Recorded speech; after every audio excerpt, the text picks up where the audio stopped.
فذکرونی فی مہدکم اذکرکم فی لحدکم۔ اللہ اکبر۔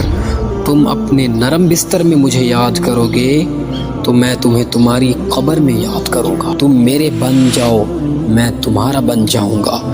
اللہ اللہ کیسا پیارا نام ہے، عاشقوں کا مینا اور جام ہے۔ بسم اللہ الرحمن الرحیم۔ قال رسول اللہ صلی اللہ علیہ وسلم مثل الذی یذکر ربہ والذی لا یذکر ربہ مثل الحی والمیت، رواہ البخاری و مسلم۔ رسول مقبول صلی اللہ علیہ وسلم کا ارشاد ہے کہ جو شخص اللہ پاک کا ذکر کرتا ہے اور جو نہیں کرتا، ان دونوں کی مثال زندہ اور مردہ کی سی ہے کہ ذکر کرنے والا زندہ ہے اور ذکر نہ کرنے والا مردہ ہے۔ اللہ پاک کا ذکر کرنے والا قلبی اور روحانی اعتبار سے زندہ ہے اور اللہ کا ذکر نہ کرنے والا روحانی اور قلبی اعتبار سے چلتی پھرتی لاش ہے۔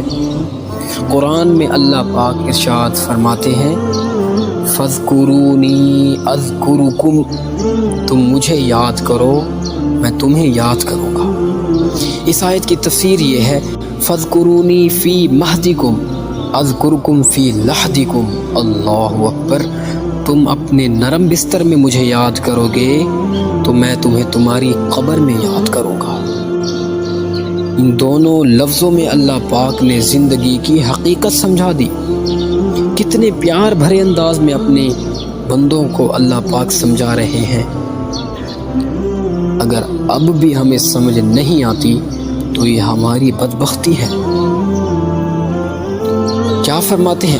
تم مجھے یاد کرو گے میں تمہیں یاد کروں گا۔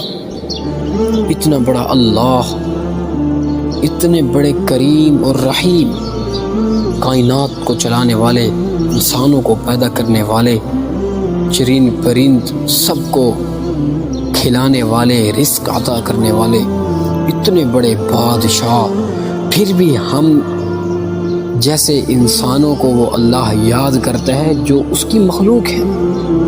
اللہ کے سامنے انسان کی کیا حقیقت ہے؟ دیکھیے اللہ کی رحمت کس قدر وسیع ہے۔ اللہ کیا فرماتے ہیں؟ تم مجھے یاد کرو گے میں تمہیں یاد کروں گا۔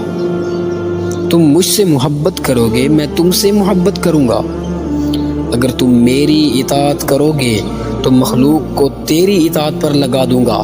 اگر تم میری عبادت کرو گے تو مخلوق کو تمہاری خدمت پر لگا دوں گا۔ تم میری عزت کرو گے میں تمہیں عزت دوں گا۔ تم مجھے معذرت کے ساتھ یاد کرو گے تو میں تمہیں مغفرت کے ساتھ یاد کروں گا۔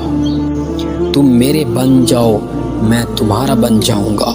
اللہ اللہ کیسا پیارا نام ہے، عاشقوں کا مینا اور جام ہے۔ لذت ذکر حق اللہ اللہ، اور کیا لطف آہ و فغاں میں۔ نہ دیکھیں گے انہیں ہرگز نہ دیکھیں گے کہ جن کے دیکھنے سے رب میرا ناراض ہوتا ہے۔